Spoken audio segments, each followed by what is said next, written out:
Sana all.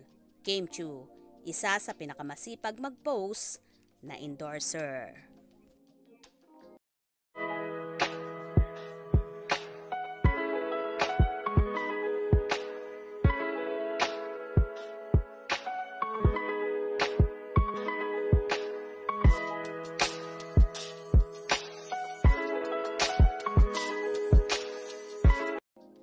Kung ang ibang celebrity endorser ay hindi nire-renew ng ibang kumpanya dahil sa katamarang mag-post, iba ang kaso ni Kim Chu.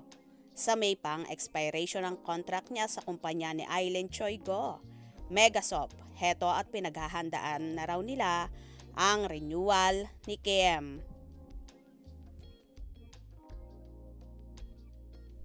Naka-lunch namin si Miss Eileen kahapon at yun nga ang tinanong namin.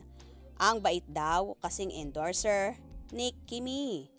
Mahilig siyang mag-share, mag-post ng about sisters. Chika ni Miss Eileen.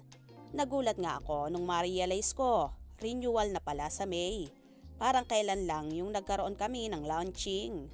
Lately ay nagkaka-issue ang ibang celebrity endorser kaya't hindi na nare-renew dahil nga tamad na sa posting.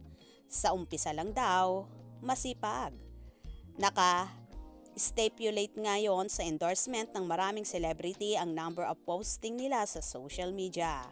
Pero si Kim daw, consistent daw talaga, ayon kay Miss Eileen. Anyway, mabilis ang sagot ni Kim sa appreciation post ni Bella Padilla matapos ang bonding nila sa US kasabay ng wedding ni Angelica Panganiban at Greg Homan.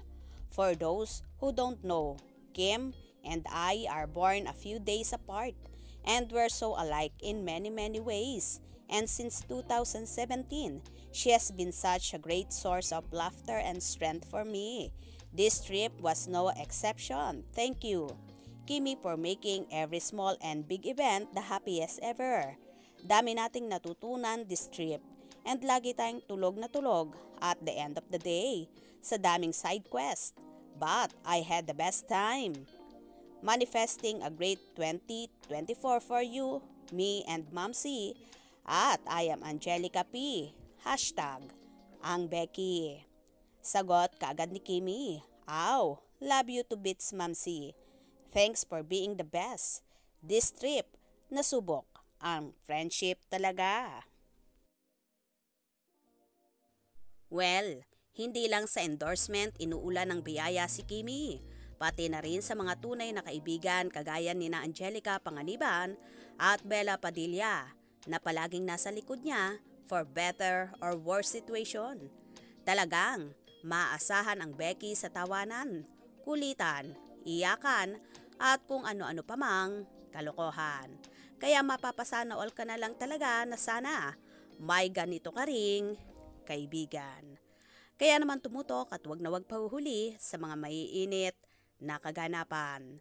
Anong inyong magiging reaction sa bidyong ito? Comment below.